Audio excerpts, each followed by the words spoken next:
Yes, mambo vipi mdau au mfuatiliaji wa channel yako pendwa ya Kazi. Hii ni channel inayotoa mafundisho ya mbalimbali kuhusiana na issue nzima ya masuala ya technology. Okay, leo sitaki niwe na maneno mengi.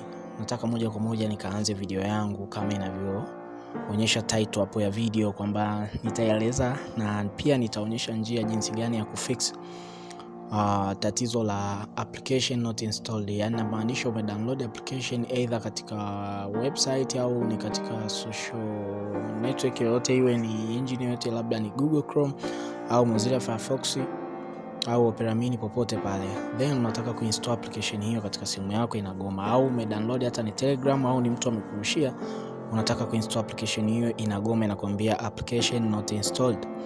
So hii video itakuonyesha jinsi ya kufix hilo tatizo, lakini kabla sijaanza video hii, kwenye description hapo utaona link ya group. Join katika group, na pia hakikisha una subscribe YouTube channel yetu ili video tunazotoa zingine uwe wa kwanza kabisa kupata au kukufikia pindi tunapo-upload video zetu katika YouTube channel yetu. Okay, moja kwa moja twende tukaanze video yangu. Ni hivi, mimi hapa na application moja hivi nilitumia na jamaa mmoja anaitwa Solo Tips Bet. Hii hapa, hii sema sija name jina, kwa mimi naifungua kama hivi ili ni install. Nafikiri umeona hapo app not installed. Hii ndo issue ambayo naenda kukuelekeza leo, na jinsi gani unaweza ukafix ile tatizo katika simu yako au katika kifaa chako cha Android. So guys, bila kuwapotezea muda, twende tukaanze, au twende nikawaonyeshe jinsi gani unaweza ukafix. Ni hivi, utaingia kwanza, hatua ya kwanza kabisa utaingia setting katika simu yako, utaingia setting, kisha utaingia apps and notification hapa. Utaingia hiyo sehemu katika simu yako, kisha utasubiri load kama hivyo, alafu utagusa mahali pameandikwa see all apps, itakuwa kwa juu hapo. Utagusa kama hivyo, alafu utakuja hapa juu kwenye hii icon ambayo imeandikwa more option, utaigusa na hakikisha una show system. Unagusa hapo kwenye show system. Ukishagusa show system, shuka chini mpaka file moja ambayo utakuta limeandikwa package installer. Kwa hiyo utacheza kwenye herufi P, itafute package installer.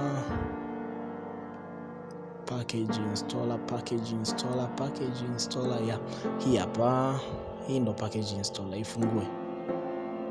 Hakikisha hii package installer imeruhusiwa katika simu yako, maana yake nikidisable hapa, hii inakuwa nimeifunga. Kwa hakikisha ipo disable, enable, maana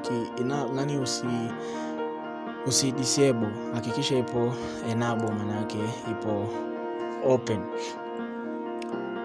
Ila nikidisable hapa, nikiifunga kama hivi, maana yake hii app haitaniruhusu mimi kuinstall file katika simu yangu, lakini nikifungua inaniruhusu. Kwa hapo nimefunga hapa, nafungua.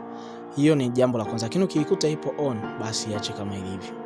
Yani ukikuta imeandika disable, iache hivyo hivyo. Ila ukikuta imeandikwa enable, maana yake ifungue ili baki disable. Sijui kama mmenielewa.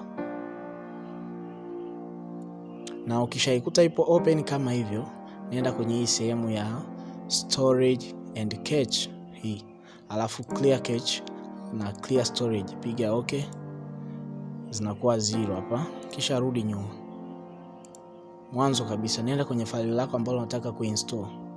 Mimi file langu ni hili hapa, install app not installed, bado imegoma. Okay, rudi nyuma, ingia katika application moja ambayo inaitwa zaidi ya Kazi.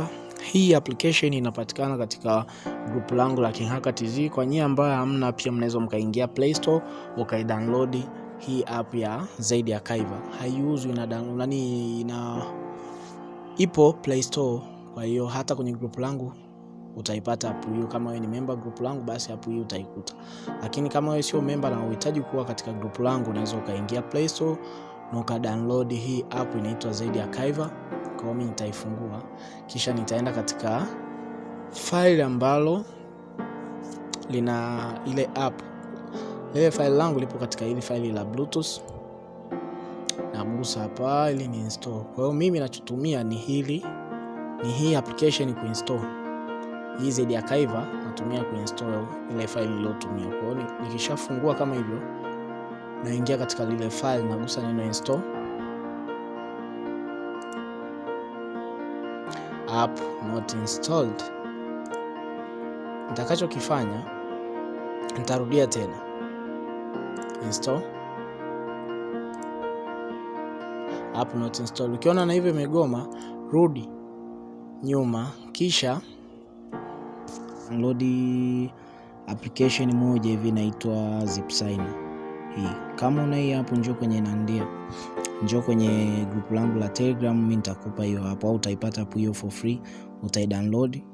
Lakini pia unaweza ukaitafuta hiyo hapo kwenye Google Chrome ukaipata hiyo hapo ya Zipsign. Ukishaidownload ifungue kama hivyo. Ukishaifungua, ingizia lile file, utagusa mahali kwenye input hapo. Utaingiza lile file la Njia linalogoma kuinstall. Kwa hiyo utagusa kwenye input. Ile file ni hili hapa. Nimeliandika so. Alafu utasign hapa chini kwenye sign the file. Hakikisha kwenye key umechagua auto key hapa. Alafu sign. Utaisubiria imalize. Ikimaliza hapa chini itakupa mrejesho. Itakwambia file sign operation succeed. Ukishamaliza hapo, utaenda kwenye Zedi Archiver yako. Utaingia kwenye ile file local na goma ambalo ni hili. Unaenda unalinstall kwenye simu yako. Na ukiinstall hapo lazima likubali. Ukishafanya hivyo, hapo uhakika